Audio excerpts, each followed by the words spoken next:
Listen, it's way different. Now, last night was bad. Dallas laid an egg, 6-0, and ran out of just absolute gas. I mean, rough. So, finally, to our NHL segment. After I defeat my entire argument there of it's more competitive, I just like the fact that they can fight and be aggressive and put their will in to prove a point that hey, listen, we're here to stay.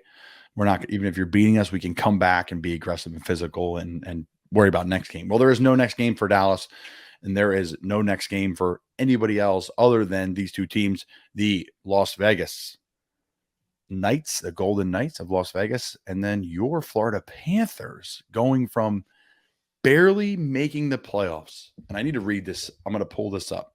They barely made the playoffs. They had no shot of making the playoffs. I think I sent it to a Flyers group text I have with the guys. I did. This is tremendous. And bear with me here. Quote, if the Blackhawks didn't randomly win this game in Pittsburgh on April 11th, which was one of just 2 wins in Chicago had in the last 14 games, the Florida Panthers would have missed the playoffs. The Penguins would have stole the second wildcard spot. Assuming the Penguins likely wouldn't have the same run as the Panthers are having, it's very possible that the Bruins defeat the Penguins and Maple Leafs to make it to the Eastern Conference Final. Finally, assuming the odds work out the same way, the Columbus Blue Jackets would have the first overall pick instead of Chicago. The Blackhawks would pick second and the Ducks would pick third. So Florida makes the playoffs because the Penguins got smoked by the Blackhawks and the Blackhawks won, which bumped their odds worse. Whatever that puzzle is I just read. The Florida Panthers are hot, and I'll make my prediction now. I think the Panthers win in 6. The team in Vegas is better. They have more depth. They have a stronger decor, but I love the toughness of Florida. I love the resilience of Florida. I love the fact that they've been playing playoff games now, obviously in the playoffs. But before that, to get into the playoffs, they've been playing tough hockey for a while.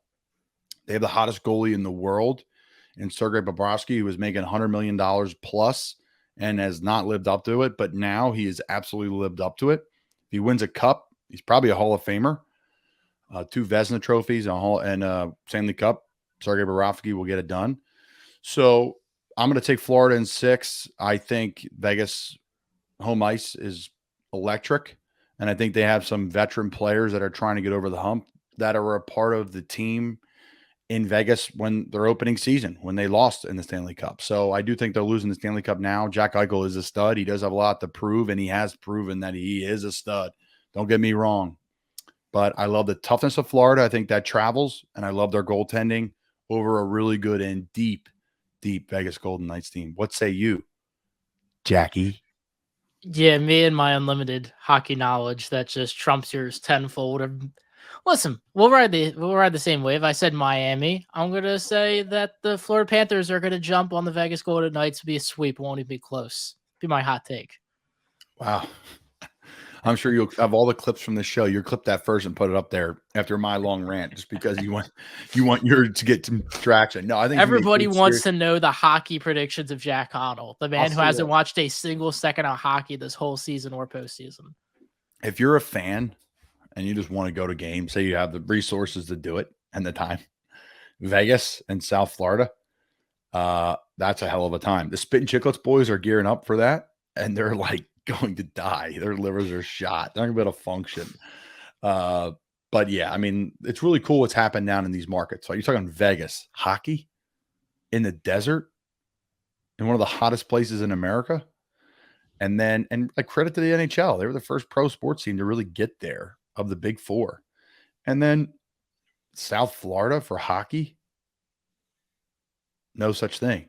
Well, what Florida does, they go out. A team last year that won the President's Trophy, which people that are listening that don't know, that means you had the most wins in the regular season. The Boston Bruins had it this year, and they had lost. And then Florida had it last year, and they lost pretty quickly too. So, this Florida team, what they've done and growing the game down there, they traded for Matthew Tkachuk, excuse me. Brady's in Ottawa. And Matthew Tkachuk from some team in Calgary that was really good. And they made really bold moves and big swings. And I have a lot of respect for that.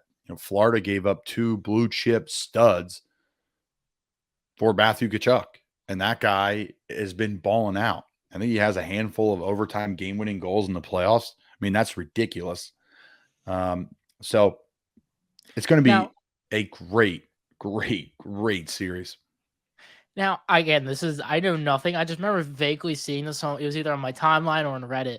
Were the Panthers like universally mocked for that trade when they made that Tkachuk trade? Am I remembering something different? It was blockbuster. I don't know. Listen, I think they were mocked a little bit because I forget who they gave up, but it was some big pieces. And I'm some Rocky fans are like, it was so and so and so and so, and I would be on it, but they gave up a lot. And current players, like studs in the league, and they hit a home run. They hit a home run. The formula that they needed to win, and it's interesting. Like that's why when I jumped on Crossing Broad last week, and I forget a gentleman's name, Anthony. He covers the Flyers. I think it's like very good. I feel bad too because he's a really good. Covers a great job. Is it Savali? Is it with an S? Feel bad. Let's find that, Jack. San Filippo. Yes. Filippo. I've heard his stuff. I've never heard him say great. his name. Anthony Sanfilippo. Crossing broadcast. Anthony Sanfilippo, right? It's Sanfili. Yeah. Okay. So yeah. We're giving him his flower. He's fantastic. He's a great follow on Twitter if you're a Flyers fan. He's really good. And I was on with the great Kyle Pegg and legend. And I asked Ant because like this Florida team, they just play really hard. Relentless, and the Flyers have the pieces to do that. They actually have a ton of depth. They just don't have any top end players. It's crazy. Like they don't have a number one defensive pairing. They don't have a number one line. If Couturier gets healthy, maybe, but they have everything else: the goalie and the grit and the toughness. And like I talked about on there, is do the Flyers, does it match like the rebuild with the age of the high end players with new contracts with Carter Hart? Like it's not going to match up. So that's why they have to blow it up. Or they could swing big and see what happens here and try to get it's a shame, but it's not going to work out. They're going to have to rebuild, I think, pretty quickly. But man, it is what it is.